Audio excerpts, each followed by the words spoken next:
This course comprises a book entitled Persian Language Teaching. In Persian آموزش زبان فارسی. تمرین 61. Exercise 61.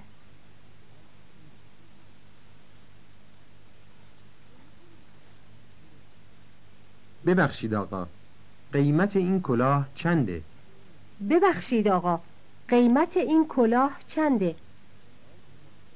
قبل از شما 2 خانم آمدند اینجا و 2 کیلو سیب زمینی خریدند. قبل از شما 2 خانم آمدند اینجا و 2 کیلو سیب زمینی خریدند. آقای فروشنده، این پالتو برا من خیلی گشاده، لطفاً یک کوچکتر به من بدید. آقای فروشنده، این پالتو برا من خیلی گشاده، لطفاً یک کوچکتر به من بدید. ولی این یک کمی تنگه، این برا پسر من خوبه. ولی این یک کمی تنگه، این برا پسر من خوبه. ببخشید آقای فروشنده، این انگورا شیرینن یا ترش؟ کیلویی چنده؟ ببخشید آقای فروشنده، این انگورا شیرینن یا ترش؟ کیلویی چنده؟ خانم، انگور خیلی خوبیه، اول بخورین بعد بخرید. کیلویی 25 تومن.